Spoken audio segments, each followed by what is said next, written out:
These are the Less brothers. They were two normal guys with normal problems.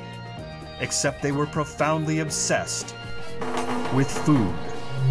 Then one day, they received a calling. Boys, go forward and indulge in your passion for good food and good times.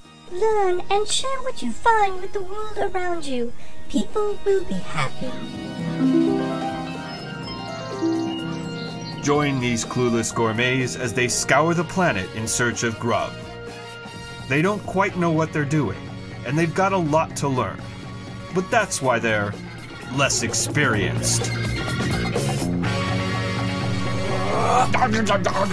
Let's eat!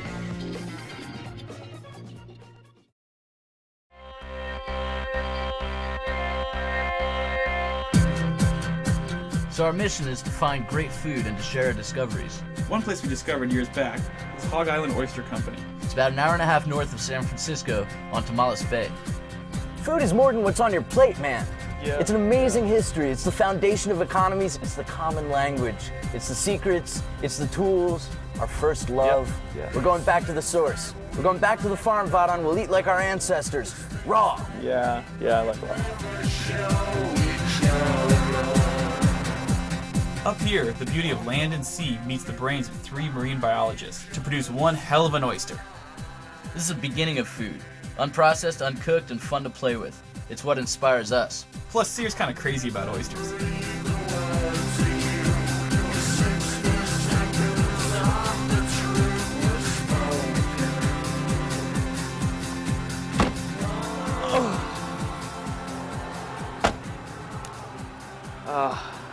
I can't believe we're eating oysters this early in the morning. It's a perfect time to eat oysters.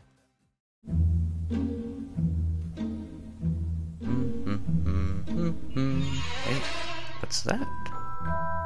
I could eat one of those. Well, that's kind of a funny looking thing. Well, not very friendly. Delicious.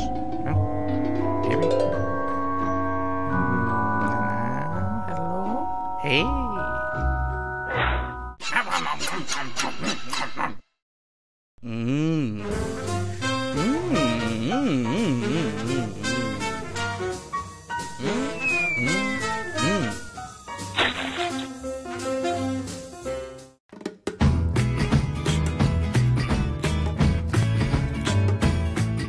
We're gonna hook up with John Finger, who runs the farm.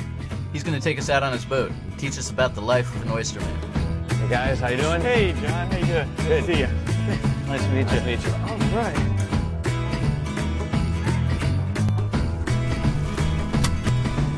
Looking for the campfire light, I can't find the light. This is seed here. This is Kumamoto oysters that are about almost a year old. And this is what they've started in. This is an 1/8-inch mesh here, so we got the seed when it was about 1/4 inch in size. And there's about 1,500 oysters in each one of those bags. What is it that oysters filter here in the bay? Well, oysters, as you said, are filter feeders, and what they're doing is they're filtering microscopic algae, which is plant material floating out in the plankton, as people call it. So they're primary grazers, so they're just grazing the phytoplankton, and that's why you need a place like a bay or an estuary, because out in the open ocean you don't have these nice big plankton blooms that you do in bays like this. Once the oysters reach a certain size, they're transferred, 300 at a time, into bags that have larger mesh. This allows water to flow more freely, so the little guys get more food and oxygen. The reason this site's so good right here is you can see this is nice shallow water. We grow everything intertidally because we like things to be out of the water a little bit every day. That makes the shell harder, the muscle stronger, so it has a better shelf life when we ship them out to restaurants. Keeps the seal, right? Yeah, it keeps the seal a little bit better. It's called conditioning the animals or hardening them. But the same, yeah, we're working them out exactly. We leave the barge to get our first look at the oysters in the water. So this is where we grow our Pacific oyster seed. The Hog Island Sweetwaters that you see on the menu all the time. And the way this works, and it's actually called the Stanway oyster cylinder. Stanway oyster cylinder. It's got a great name, but it's a good trivia thing. So it's a tumbler. Okay. It's hard to see the seed in there right now, but.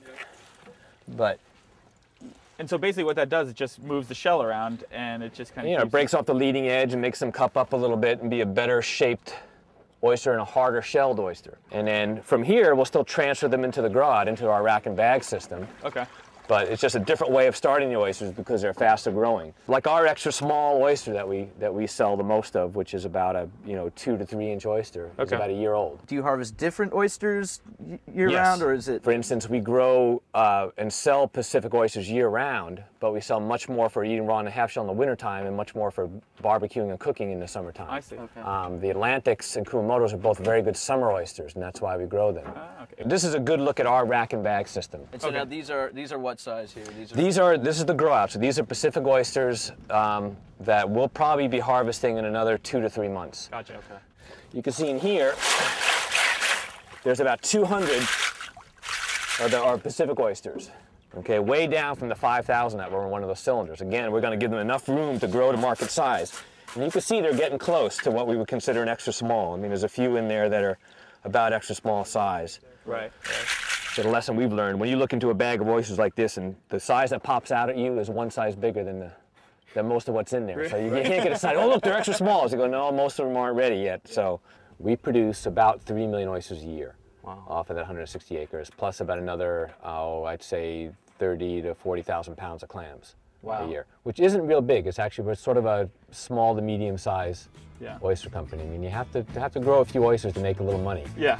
Once the oysters come out of the beds, they're sorted, bagged, washed, and put in filtration tanks for a couple of weeks. After that, they're ready for eating. This is my shucking knife. There are many like it, but this one is mine. My shucking knife is my best friend. It is my life. I must master it as I must master my life. Without me, my shucking knife is useless. Without my shucking knife, I am useless. I must shuck each oyster true. I must shuck straighter than the oyster who is trying to shuck me. I must shuck him before he shucks me. I will. Before God, I swear this creed. My shucking knife and myself are defenders of Hog Island Oyster Company. We are masters of our oysters and saviors of my life. Hi guys, my name's Kat, and I'm here to show you how to shuck an oyster. All right, I'm ready to learn. All right, 2 things you want to worry about when you're shucking an oyster. First is the hinge, which is always at the anterior part of the shell, back end, right there. Second is the adductor muscle, which keeps the shell closed, keeps it together. That always sits on the right-hand side of the shell, about yay. First thing you want to do is you want to get into the hinge. You do that by sticking the knife in there, pop that little tab, you expose a little muddy area. Yeah. Then you want to wiggle the tip.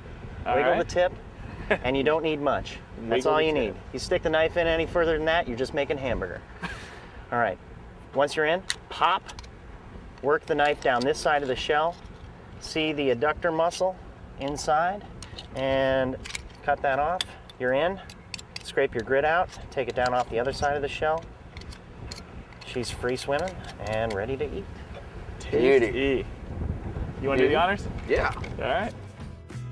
Can't believe we got him to do all that work. Sucker. Let's eat.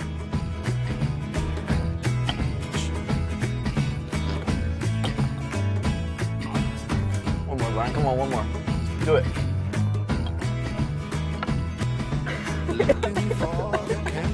Yeah, swallow. swallow hard.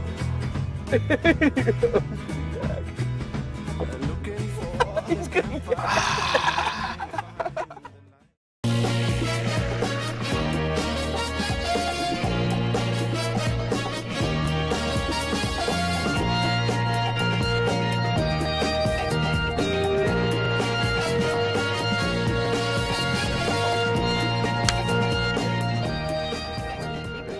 Yeah, I know, he's amateurs,